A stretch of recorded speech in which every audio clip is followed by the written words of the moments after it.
ଆଜିଠୁ ପ୍ରାୟ 123 ବର୍ଷ ପୂର୍ବେ ବ୍ରିଟିଶ ଶାସନ କାଳରୁ 1900 ମସିହାରେ ରେମଣ୍ଡା ଗାଁରେ ତତ୍କାଳୀନ ଗୌନ୍ତିଆ ୱାରସ ରଥଯାତ୍ରା ଆୟୋଜନ କରିଥିଲେ। ସ୍ଥାନୀୟ ପ୍ରଜାଙ୍କ ଭରପୁର ସହଯୋଗର ସହିତ ସେ ସମୟରେ ରଥଯାତ୍ରା ଆରମ୍ଭ ହୋଇ ଆଜି ପର୍ଯ୍ୟନ୍ତ ଚାଲି ଆସିଛି ଏବଂ ରେମଣ୍ଡା ଗାଁର ଗୌନ୍ତିଆ ମୁସଲମାନ ହେବା ସହିତ ରଥଯାତ୍ରା ଆୟୋଜନ ପୃଷ୍ଠପୋଷକ ସାଜିଥିବାରୁ ମୁସଲମାନ ଗୌନ୍ତିଆ ପରିବାର ଉତ୍ତରାଧିକାରୀମାନେ ହିଁ ଛେରା ପହଁରା କରି ଆସୁଛନ୍ତି।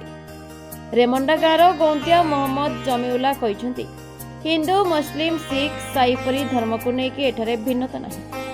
ସମସ୍ତେ ରେମଣ୍ଡାବାସୀ, ତେଣୁ ଏଠାରେ ପର୍ବ ଯେଉଁ ଧର୍ମରେ ହେଉନା କାହିଁକି ସମସ୍ତେ ମିଳିମିଶି ପାଳନ କରନ୍ତି।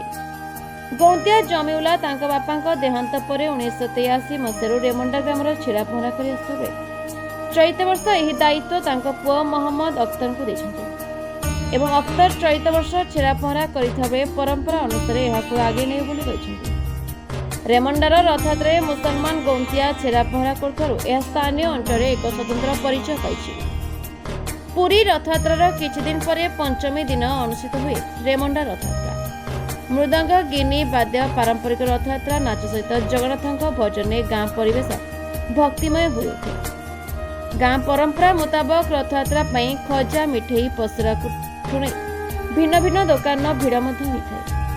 ସମସ୍ତ ଗ୍ରାମବାସୀ ତଥା ଆଖପାଖ ଅଞ୍ଚଳବାସୀ ପଞ୍ଚମୀ ଦିନ ରେମଣ୍ଡା ଆସି ତିନି ଠାକୁରଙ୍କ ଦର୍ଶନ କରିଥାନ୍ତି।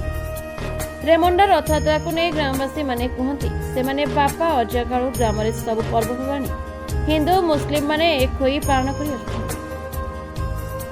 ବ୍ୟୁରୋ ରିପୋର୍ଟ, ଦ ରିପବ୍ଲିକ ଓଡ଼ିଶା 24 ନ୍ୟୁଜ୍।